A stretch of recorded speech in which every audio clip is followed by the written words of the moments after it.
22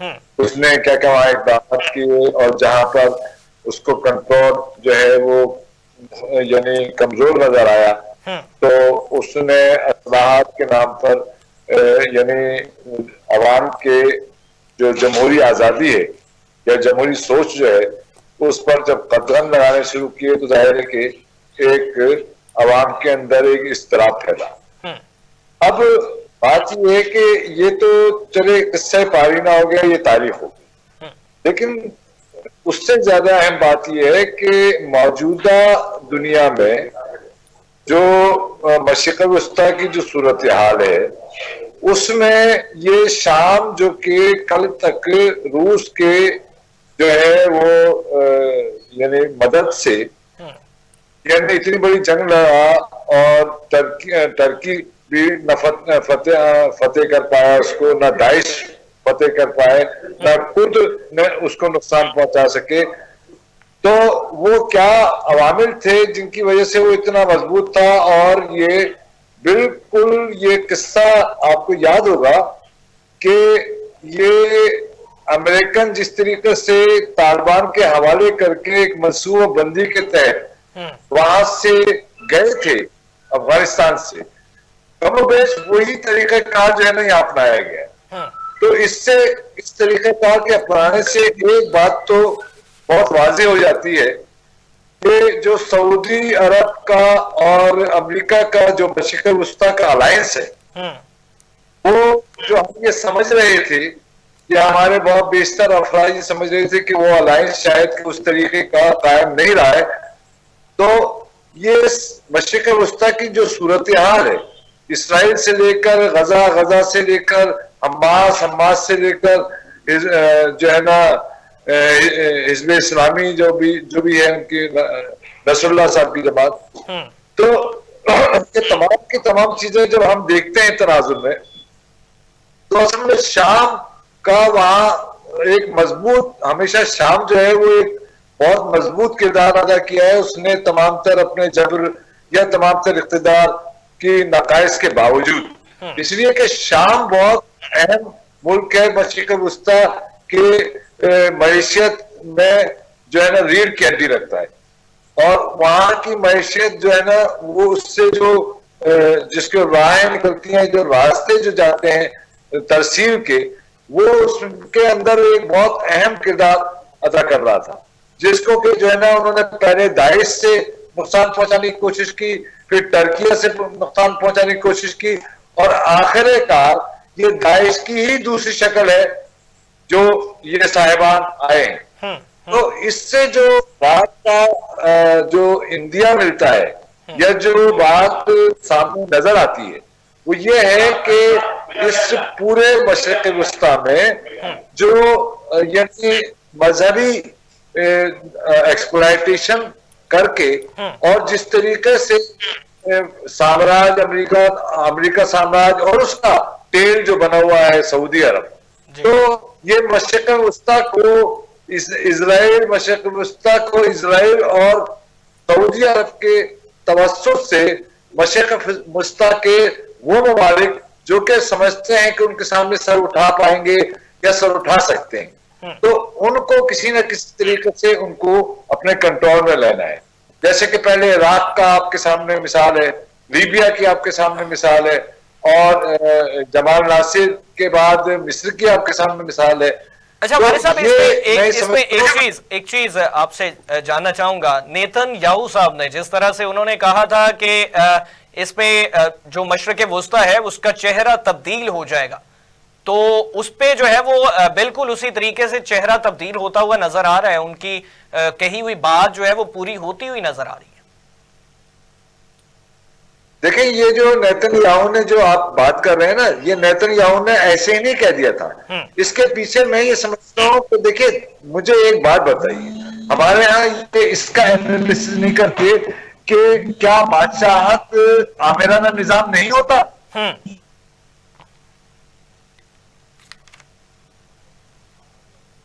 جی وارث صاحب، وارث رضا صاحب ہمارے ساتھ موجود ہیں، اور بات کی جا رہی ہے بشار الاسد کا لگ بھگ 24 سالہ دور اقتدار جو ہے